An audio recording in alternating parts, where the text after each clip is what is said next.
নমস্কার বন্ধুরা, Tanuja kitchen with village ফুডে আপনাদের সকলকে স্বাগত। বন্ধুরা, আজ আমি মোচার ঘন্ট সম্পূর্ণ নিরামিষ পদ্ধতিতে বানিয়ে দেখাবো। মোচার ঘন্টের এই রেসিপিটি যেমন স্বাদ তেমনই গন্ধে ভরপুর রেসিপিটি। আপনারা নিরামিষ বাড়ি যদি এই রেসিপিটি বানান তাহলে তো পুরো জমে যায়, এতটাই টেস্টি। বন্ধুরা, রেসিপিটি বানানো তো খুবই সোজা।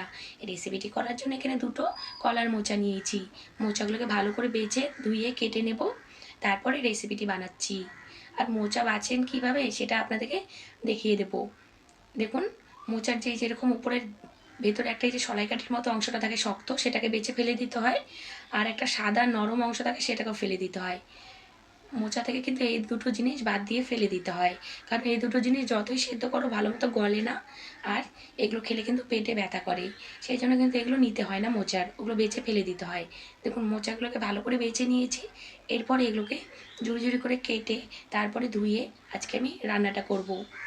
আজকে সম্পূর্ণ নিরামিষভাবে মোচার ঘন্ট করে দেখাবো, দুর্দান্ত টেস্টি। দেখুন বন্ধুরা, মোচার ঘন্ট করার জন্য এখানে 3টে আলু নিয়েছি। আর মোচার ভেতরের অংশটাকে এইভাবে এমনি নিয়েছি, আর ওকে এর মধ্যে কুচিয়ে দিয়ে দেবো। দেখুন, মোচাটাকে ভালো করে কেটে ধুয়ে নিয়েছি, এবার সেদ্ধ করেছি এর মধ্যে সামান্য একটু হলুদ গুঁড়ো দিয়ে, তাহলে মোচাটা কালো হবে না। এটাকে 10 মিনিট মতো ঢাকা দিয়ে ভালো করে সেদ্ধ করে নেব। দেখুন, 10 মিনিট পরে দেখাচ্ছি, মোচাটা খুব সুন্দর সেদ্ধ হয়ে গেছে। এবার জলটাকে ঝরিয়ে নেব। মোচার জলটাকে ঝরিয়ে নিয়েছি ভালো করে। এরপরে রান্নাটা কীভাবে করছি আপনাদেরকে সেটাও দেখিয়ে দিচ্ছি। রান্নাটা করার জন্য আলুগুলোকে কিন্তু এরকম টুকরো টুকরো করে ছোটো ছোটো করে কেটে নিয়েছি। এরপরে দেখুন, কড়াইয়ে তেল দিয়ে দিচ্ছি।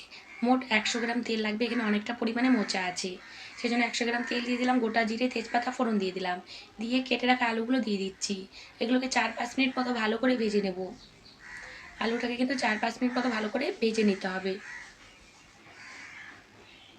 এরপরে দিয়ে দেবো স্বাদ মতো নুন আর 1 টেবিল চামচ মতো হলুদ গুঁড়ো দিয়ে আলুটাকে আবার ভাজা ভাজা করে নেব।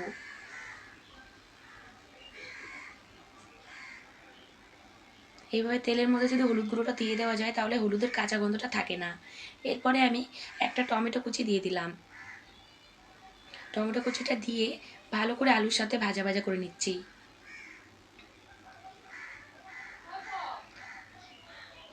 এবার দেখুন, এর মধ্যে আমি 2 টেবিল চামচ মতো আদা আর কাঁচা লঙ্কা বাটা দিয়ে দিচ্ছি। কাঁচা লঙ্কা আদা বাটাটা দিয়ে আর একটু টাইম আমি কষিয়ে নেব।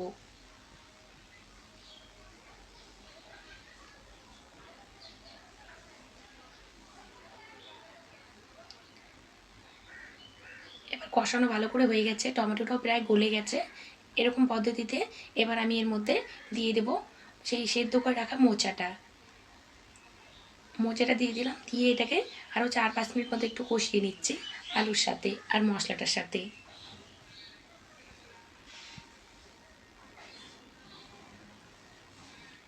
মোচাটা দিয়ে কিন্তু আরও 4-5 মিনিট মতো কষিয়ে নিতে হবে একটু ভালো করে।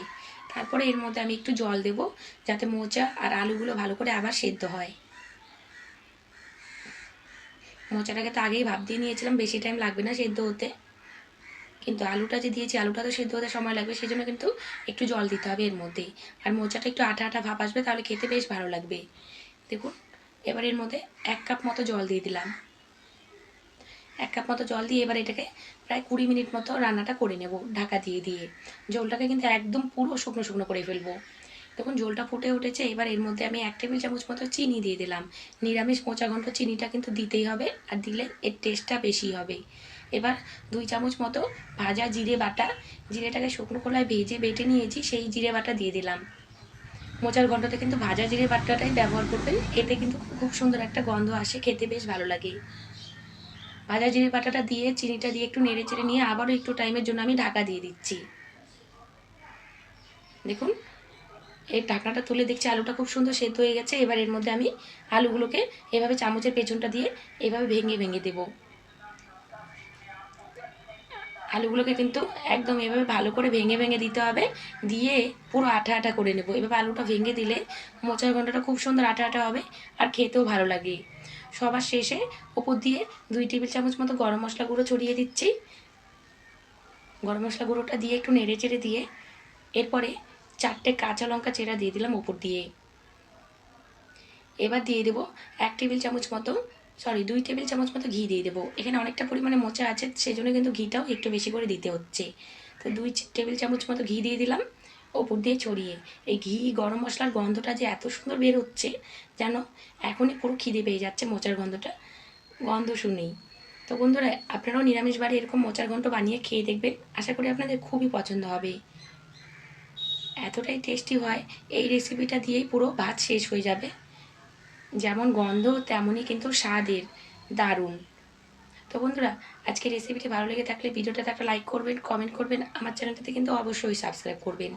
আজ আমি আসছি, আপনাদের সাথে আবার দেখা হবে নেক্সট ভিডিওতে। আপনারা সকলেই ভালো থাকবেন, সুস্থ থাকবেন। আর নিরামিষ বাড়ি এরকম মোচার ঘন্ট একদিন রেঁধে খেয়ে দেখবেন, আশা করি আপনাদের খুবই পছন্দ হবে। ধন্যবাদ বন্ধুরা।